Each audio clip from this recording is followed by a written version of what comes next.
Okay, here's like Mark 6 of the cold trap experiments.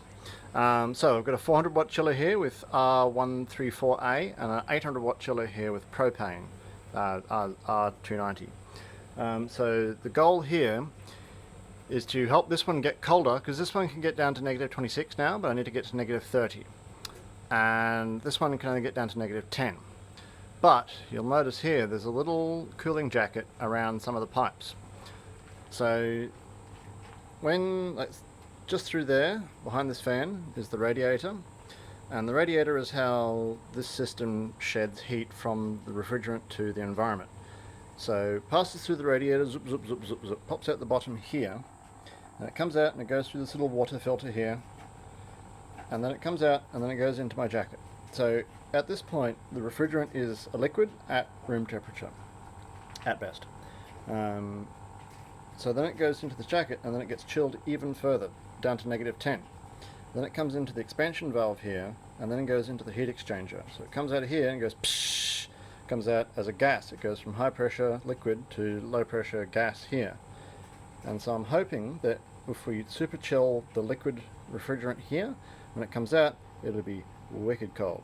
That's the hope, to get that extra 5 or preferably 10 degrees out of the cold side of this.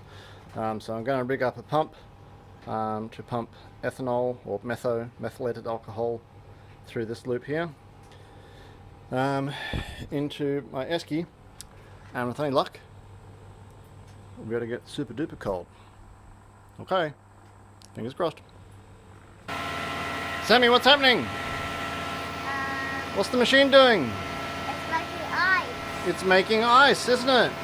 What's this number? 23! 30. Negative 30. We've hit negative 30. Finally. So, it's been running for, I don't know, probably an hour and a half now. This ice is so cold! Yeah. So the ethanol pump is nearly frozen up. Yeah, I can feel it, Sammy. It's extremely chilly. The cold jacket on the stage 2 is holding. I was a little bit worried the silicon would leak and squirt glycol everywhere, but so far so good.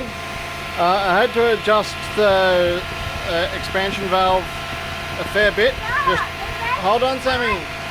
I had to crank it down quite a bit more. Just, I don't know why. I was just tweaking it a little bit, letting it run for a quarter of an hour and noting down the temperature. The stage 1, I guess, chiller, is still doing work. Like, the radiator is warm, so it is still pulling heat out. It hasn't developed the frost yet. Which means it's probably still got further it could go. I was sort of expecting this to freeze over entirely. I've tucked in a couple of little bits of insulation foam here and there to try to protect it a little bit, but I mean, I'm sure I'm losing a bunch of heat with this pipe here because it's being blasted by the fan. If I routed all this a bit better, I could probably get a bit more performance out of it. But Look! hold on, Sammy. Negative 30 is my target temperature. I've made a new, well, it's not new, but I've put a layer of silicon on the bottom of this so I don't need to worry about the gasket that falls off all the time.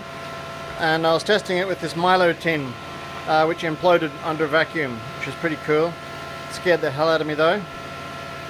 But yeah, so the numbers on my adjustments on the valve, there's nothing in there, Sammy.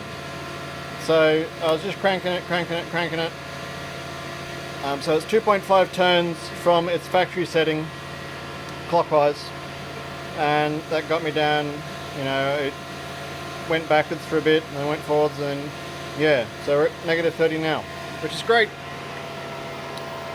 Hey, what are you doing eating that ice?